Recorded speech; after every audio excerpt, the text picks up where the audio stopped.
In this video, I'll be going over how to CNC double-sided features for microfluidic prototyping using dowel pins and a sacrificial spoilboard. The chip I'll be machining is a modified version of the inertial sorter from the paper linked in the description below.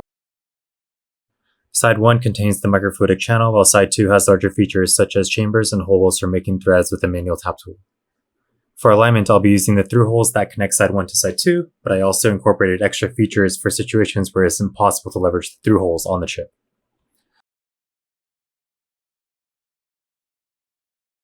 Let's take a look at the machining process. First, I'll machine the features on Side 1. Then I'll remove the part, drill the alignment holes directly into the spoilboard.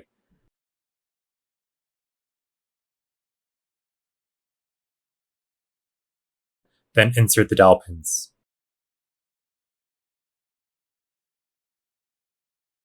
Flip my part, and then secure it back onto my spoilboard so I can finish machining the features on Side 2. Check out the previous videos for more details on setting up cam or machining steps.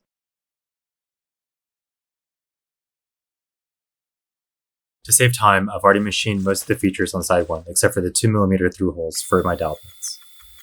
If possible, save the outline profile as a last program after machining the features on Side 2.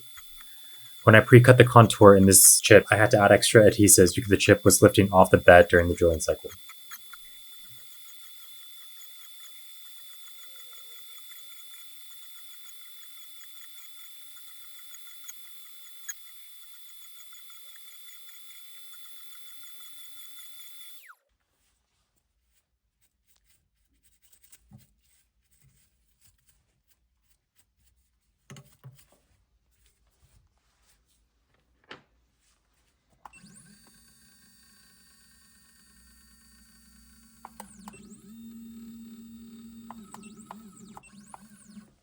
So after the drilling, I remove the part and drill the 2mm alignment holes directly into the spoilboard.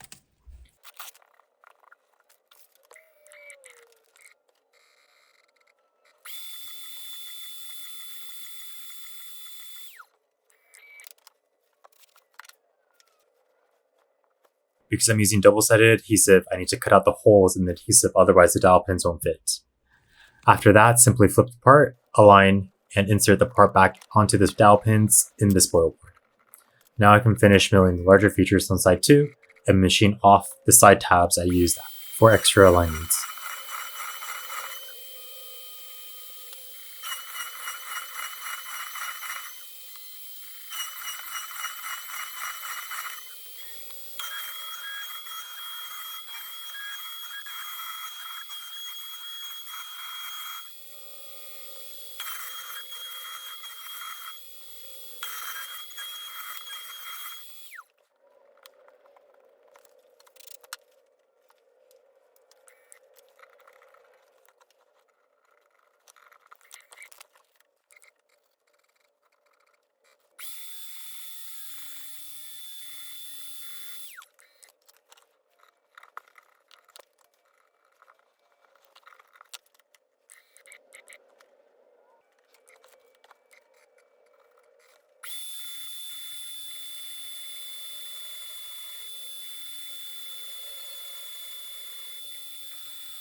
That's it.